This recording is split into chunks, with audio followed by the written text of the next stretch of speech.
অন্তরা চক্রবর্তী। আমি কি তোমার মতো এত ভালোবাসতে পারি? আমি কি তোমার মতো এত ভালোবাসতে পারি? আমি তো শুধুই নিরপায় কাছে আসতে পারি।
এবং আমাদের অতিথি ঝালকাঠি জেলার কালচারাল অফিসারকে সনদপত্র তুলে দেবে।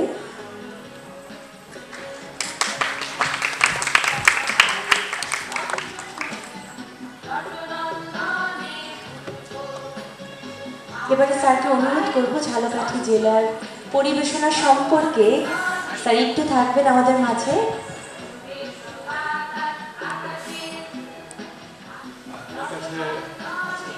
আমার কাছে মনে হয়েছে অপূর্ব, খুব সুন্দর লেগেছে আমার।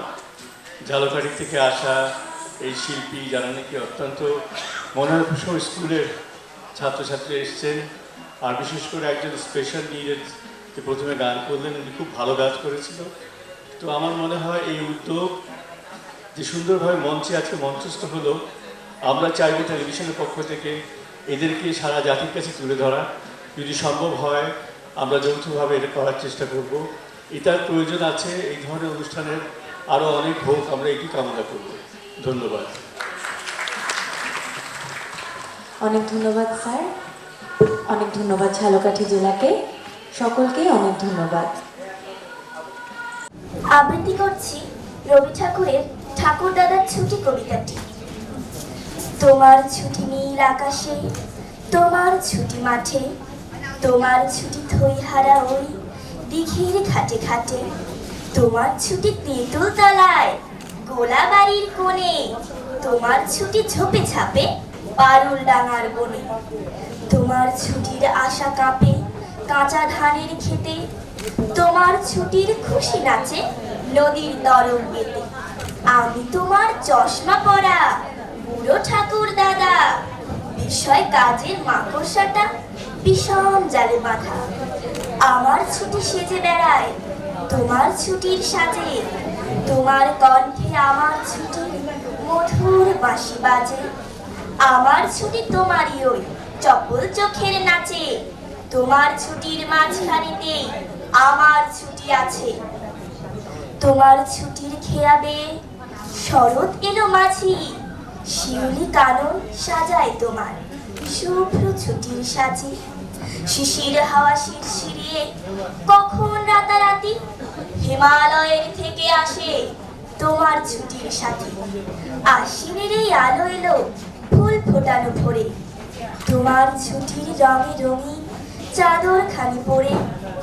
আমার ঘরে ছুটির বন্যা তোমার লাফে ছাপে, কাজ কর্ম হিসাব কিতাব থর থরিয়ে কাঁপে।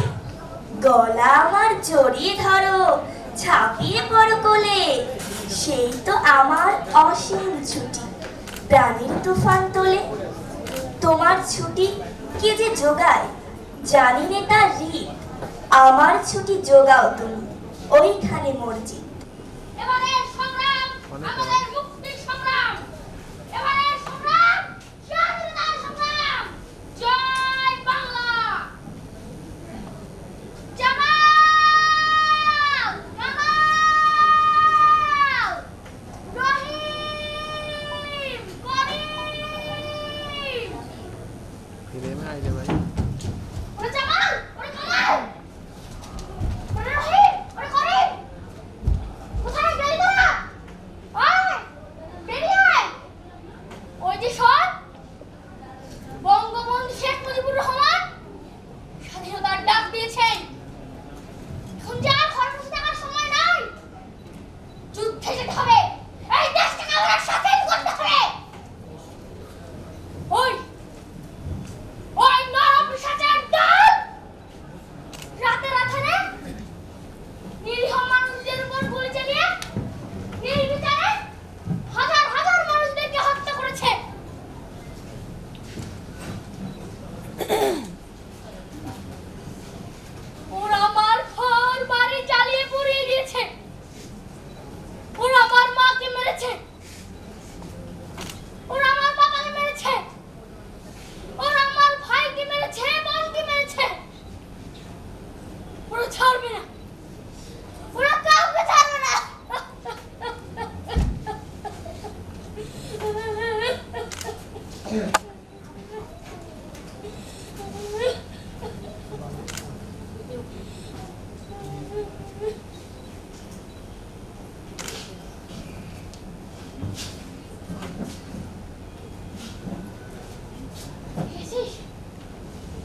সবজির পতাকারে স্বাধীনভাবে বীর দর্পণায়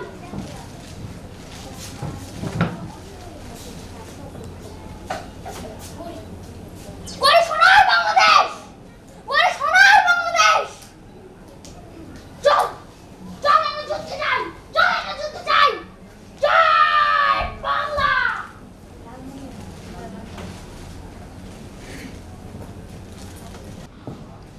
আজ দুঃখ ভরা ক্লান্ত মন নিয়ে আপনাদের সামনে হাজির হয়েছি। আপনারা সবই জানেন এবং বোঝেন আমরা আমাদের জীবন দিয়ে চেষ্টা করেছি, কিন্তু দুঃখের বিষয় আজ ঢাকা, চট্টগ্রাম, খুলনা, রাজশাহী, রংপুরে আমার ভাই রক্তে রাজপথ রঞ্জিত হয়েছে। আজ বাংলার মানুষ মুক্তি চায়, বাংলার মানুষ বাঁচতে চায়, বাংলার মানুষ তার আত্মাধিকার চায়। কিন্তু দুঃখের বিষয় আজ দুঃখের সঙ্গে বলতে হয় 23 বছরের করুণ ইতিহাস, বাংলার অত্যাচারের, বাংলার মানুষের রক্তের ইতিহাস, 23 বছরের ইতিহাস, মূর্ষ নরনারীর আত্মনাদের ইতিহাস, বাংলার ইতিহাস, এদেশের মানুষের রক্ত দিয়ে রাজপথ রঞ্জিত করার ইতিহাস। 1952 সালে রক্ত দিয়েছি, 1954 সালে নির্বাচনে জয়লাভ করে আমরা বইতে বসতে পাই নাই। 1958 সালে আইয়ুব খান মাশাআল্লাহ জারি করে 10 বছর পর্যন্ত আমাদের গোলাম করে রেখেছেন। 1966 সালে সয়দা আন্দোলনের 7 জুনে আমার ছেলেদের গুলি করে হত্যা করা হয়েছে। 1969 আন্দোলনে আইয়ুব খানের পতন হওয়ার পরে যখন আইয়ুব খান সাহেব সরকার নিলেন, তিনি বললেন দেশের শাসনতন্ত্র দেবেন, গণতন্ত্র দেবেন, আমরা মেনে নিলাম। সুলতানা জিম, তোমার এবারের সংগ্রাম আমাদের মুক্তির সংগ্রাম, এবারের সংগ্রাম স্বাধীনতার সংগ্রাম। জয় বাংলা। যাই হোক, আমি আমন্ত্রণ জানাচ্ছি ঝালকাঠির বন্ধুদের যারা এতক্ষণ তাদের পরিবেশনা দিয়ে মুগ্ধ করলো। তোমরা আমাদের অতিথির কাছাকাছি একদম দাঁড়িয়ে যাও।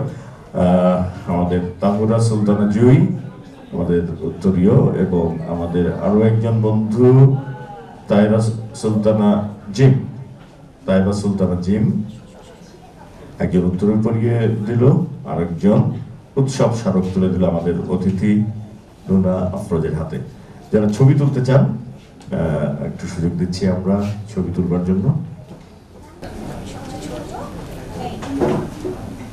আজকে এই আয়োজনকে কেন্দ্র করে যে বাচ্চারা তৈরি হচ্ছে, সেই বাচ্চাদের মনে যেভাবে বোধ জাগ্রত করা হচ্ছে, যেভাবে সংস্কৃতিটাকে ভেতরে ঢুকিয়ে দেওয়া হচ্ছে, এটা আসলে আমাদের ভবিষ্যতে আমাদের পরবর্তী প্রজন্মের জন্য ভীষণ আশাবাদী একটা বিষয় আর কি।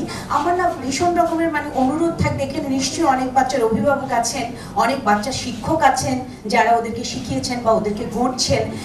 বলবো যে আপনারা ওদের যত্ন নেবেন, ওদের শুধু মুখস্থ করাবেন না, ওরা যেন বুঝতে পারে ওরা কি বলছে। ওদের মধ্যে বোধটা জাগ্রত করা অনেক বেশি জরুরি, যাতে করে আমাদের পরবর্তী প্রজন্ম, যাতে আমাদের ভবিষ্যৎটা যেন আমরা ওদের মধ্যে দেখতে পাই। সেই চেষ্টাটা যদি অব্যাহত রাখে, আসলে একদম সংস্কৃতির প্রসার ছাড়া কোনো দেশের আসলে উন্নতি সম্ভব নয় আর কি।